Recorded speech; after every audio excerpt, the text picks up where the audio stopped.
नमस्कार प्रिय दोस्तों, आप सभी को शततालिका एकादशी की बहुत सारी शुभकामनाएं।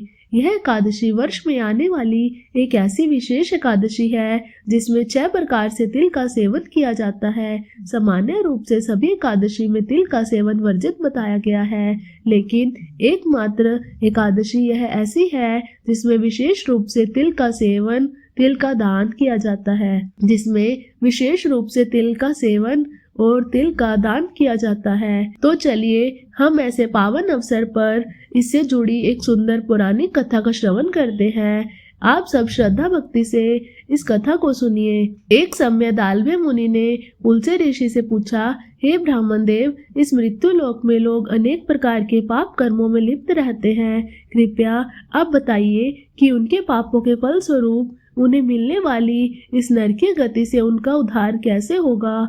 यह सुनकर पुलस्त्य मुनि ने उत्तर दिया, हे भाग्यवान, माघ मास के कृष्ण पक्ष में आने वाली एकादशी तिथि और उस दिन मनुष्य को परम भगवान श्री कृष्ण की उपासना विशुद्ध मन से करनी चाहिए। उपासना के समय मनुष्य को भगवान से इस प्रकार प्रार्थना करनी चाहिए, हे भगवान जनार्दन, हे परम दयालु श्री कृष्ण, आप पतित पावन हैं, कृपया भव सागर में डूबे हुए जीवों पर दया करें। हे परम ब्रह्मा, हे परम जगन्नाथ, हे भगवान, कृपया अपनी प्रिया श्री लक्ष्मी देवी के साथ मेरी उपासना स्वीकार कीजिए। उसके बाद मनुष्य को वस्त्र, जूते, छाता इत्यादि दान करना चाहिए। अपनी क्षमता अनुसार व्यक्ति को काली गाय और तिल श्रेष्ठ ब्राह्मणों को दान देने चाहिए। विशेषकर इस शततालिका एकादशी पर तिल अर्पित करने से या दान देने से मनुष्य अनेक जन्मों तक स्वर्ग लोकों में वास करता है। इस दिन व्यक्ति को तिल से मिश्रित जल में स्नान करना चाहिए। तिल का लेप अपने शरीर पर करना चाहिए। तिल के बीज से मिश्रित जल से पितरों को आहुति देनी चाहिए। तिल से अग्नि होम करना चाहिए। तिल को ही खाना चाहिए और दान भी करना चाहिए। ऐसा करने से मनुष्य के समस्त पाप नष्ट हो जाते हैं और इसीलिए इस एकादशी का नाम शर्तिला एकादशी रखा गया है। जब नारद मुनि इस एकादशी का महात्म्य जानने के लिए भगवान श्री कृष्ण के पास गए तो उन्होंने उन्हें यह सुंदर कथा सुनाई। भगवान श्री कृष्ण ने कहा, प्राचीन काल में एक ब्राह्मणी स्त्री थी। वह दृढ़ता से ब्रह्मचर्य का पालन करते हुए भगवान की उपासना करती थी। उपासना के साथ अनेक प्रकार के व्रतों का पालन करने के कारण वह क्रमशः अत्यंत कमजोर और पतली हो गई।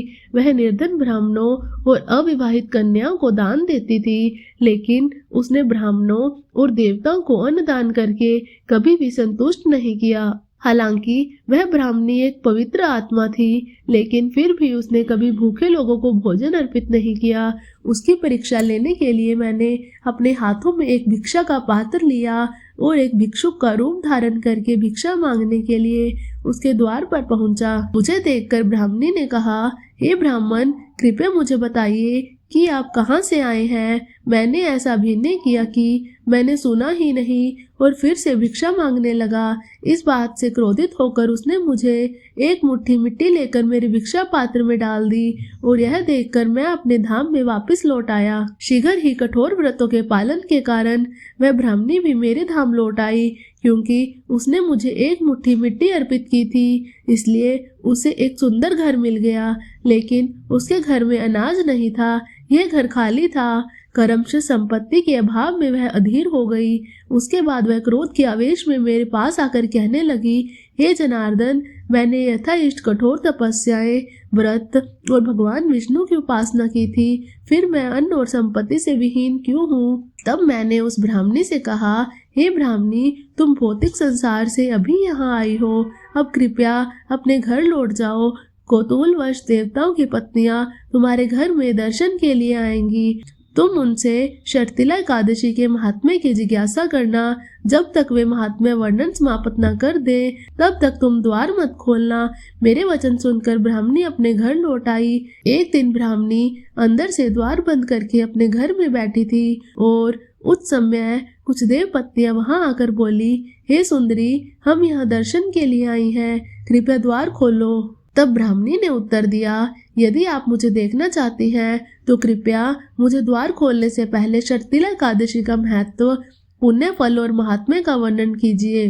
तब उनमें से एक देव पत्नी ने इस एकादशी का महात्म्य वर्णन किया और वह वर्णन सुनकर ब्राह्मणी ने अत्यंत संतुष्ट होकर दरवाजा खोला। देव पत्नियां ब्राह्मणी को देखकर प्रसन्न हुई और उन देवियों के उपदेश अनुसार ब्राह्मणी ने शर्तिला एकादशी व्रत का पालन किया। उसके बाद वह सुंदर, तेजयुक्त और पर्याप्त धन संपत्ति और स्वर्ण की स्वामिनी बन गई। इस एकादशी का पालन करने से मनुष्य का दुर्भाग्य और दरिद्रता दोनों ही दूर हो जाती है। अगर कोई इस दिन तिल का दान करता है तो उसके समस्त पाप कर्म के फल नष्ट हो जाते हैं। और किसी को भी यह व्रत केवल फल प्राप्ति के लोभ से नहीं करना चाहिए। और इस प्रकार कथा का समापन करते हुए भगवान श्री कृष्ण ने कहा, हे नारद मुनि, माघ मास के कृष्ण पक्ष में आने वाली यह शर्तिला एकादशी हर प्रकार के पापों का नाश करती है। इसलिए प्रत्येक मनुष्य को श्रद्धा और भक्ति के साथ इस व्रत का पालन करना चाहिए और 6 प्रकार से तिल का सेवन करना चाहिए, तथापि उसका दान देना चाहिए। तो यह थी आज की शर्तिला एकादशी की पुरानी कथा। आइए अब हम शर्तिला एकादशी के उपलक्ष्य में एक और कथा कहते हैं। ऋषि वशिष्ठ ने कहा, हे राजन, माघ स्नान और उपवास आदि महान पुण्य करने वाले मनुष्य इस प्रकार दिव्य लोकों में जाते और आते रहते हैं। पुण्य ही सर्वत्र आने और जाने का कारण होता है। प्राचीन काल में विप्रवर पुष्कर भी यमलोक में गए थे और वहां बहुत से नारकीय जीवों को नरक से निकालकर फिर यहीं पर आकर पूर्ववत अपने घर में रहने लगे थे। त्रेता युग में जब भगवान श्री रामचंद्र जी राज्य करते थे, तभी एक समय किसी ब्राह्मण का पुत्र मरकर यमलोक चला गया और फिर से वह जी उठा था। क्या यह बात तुमने सुनी हुई है? देवकी नंदन श्री कृष्ण ने भी अपने गुरु सांदीपनी के पुत्र को, जिसे बहुत दिन पहले ही ग्रह ने अपना ग्रास बना लिया था, उसे यमलोक से लाकर गुरु को अर्पित किया था। इस प्रकार और भी कई मनुष्य यमलोक से लौटकर आए हुए हैं और इस विषय में कोई संदेह नहीं करना चाहिए। अब बताइए, अब और क्या सुनना चाहते हैं? तब राजा दिलीप ने कहा, हे मुनि, पुष्कर नामक श्रेष्ठ ब्राह्मण कहाँ के रहने वाले थे? वे कैसे यमलोक में आए और किस प्रकार उन्होंने नरक से पापियों का उद्धार किया था? यह सुनकर ऋषि वशिष्ठ कहते हैं, हे राजन, मैं महात्मा पुष्कर के चरित्र का वर्णन सुनाता हूँ। यह सभी पापों का नाश करने वाला है। आप सावधानी से सुनिए। बुद्धिमान पुष्कर नंदीराम के निवासी थे। वे सदा अपने धर्म के अनुष्ठान में लगे रहने वाले और सब प्राणियों के हितैषी थे। वे सदैव माघ स्नान करते और समय पर अनन्य भाव से भगवान श्री विष्णु की आराधना किया करते थे। महायोगी पुष्कर अपने कुटुंब के साथ रहते और नित्य प्रतिदिन अग्नि होम करते थे। हे राजन, वे हर समय भगवान विष्णु के नामों का कीर्तन करते, देवताओं की आराधना छोड़कर और किसी काम में उन ब्राह्मण देवता का मन स्वप्न में भी नहीं लगता था। एक दिन सूर्यनंदन यमराज ने अपने भयंकर दूतों को आज्ञा दी, जाओ नंदीग्राम निवासी पुष्कर नामक ब्राह्मण को यहाँ पकड़ कर ले आओ। यह आदेश सुनकर और यमराज के बताए हुए पुष्कर को न पहचान कर वे इन महात्मा पुष्कर को ही यमलोक में पकड़ कर ले गए। अब ब्राह्मण पुष्कर को आते देख यमराज मन ही मन भयभीत हो गए और आसन से उठकर खड़े हो गए। फिर उन्होंने मुनि को आसन पर बिठाया और अपने दूतों को फटकारा, अरे तुम लोगों ने यह क्या किया? मैंने तो दूसरे पुष्कर को लाने के लिए कहा था। तुम लोगों के कितने पापपूर्ण विचार है। भला इन सब धर्मों की ज्ञाता विशेषतः भगवान विष्णु के भक्त सदैव माघ स्नान करने वाले और उपवास परायण महात्मा पुरुष को यहाँ मेरे समीप क्यों लाए हो? दूतों को इस प्रकार डांट बताकर प्रेतराज यम ने पुष्कर से कहा, हे ब्राह्मण, आपके पुत्र और स्त्री आदि सब बांधव बहुत व्याकुल होकर रो रहे हैं, इसलिए आप भी यहाँ से जाइए। तब पुष्कर ने यमराज से कहा, हे भगवान, जहाँ पापी पुरुष यातना में शरीर धारण करके कष्ट भोगते हैं, उन सब नरकों को मैं देखना चाहता हूँ। उनकी ऐसी बात सुनकर सूर्य कुमार यम ने पुष्कर को सैकड़ों और हजारों नरक दिखाए। पुष्कर ने देखा पापी जीव नरकों में पड़कर बड़ा कष्ट भोगते हैं। कोई सूली पर चढ़ा हुआ है, किसी को व्याघ्र खा रहा है जिससे वह अत्यंत दुखी है, कोई तपी हुई बालों पर जल रहे हैं, किन्हीं को कीड़े खा रहे हैं, कोई जलते हुए घड़े पे डाल दिए गए हैं, कोई कीड़ों से पीड़ित है, कोई असी पत्र वन में दौड़ रहा है जिससे उनके अंग छिन्न भिन्न हो रहे हैं, किसी को आरों से चीरा जा रहा है, कोई कुल्हाड़ों से काटे जाते हैं, किन्हीं को खारी कीचड़ में कष्ट भोगना पड़ता है, किन्हीं को सुई चुभ कर गिराया जाता है और कोई सर्दी से पीड़ित हो रहा है, उनको तथा अन्य जीवों को नरक में पड़कर यातना भोगते हुए देखकर पुष्कर को बड़ा दुख हुआ। वे उनसे कहने लगे, क्या आप लोगों ने पूर्व जन्म में कोई पुण्य नहीं किया जिससे यहाँ यातना में पड़कर आप सदैव दुख भोग रहे हैं? तब यह सुनकर नरक के जीवों ने कहा, हे विप्रवर, हमने पृथ्वी पर कोई पुण्य नहीं किया था और इसी से इस यातना में पड़कर बहुत कष्ट उठा रहे हैं।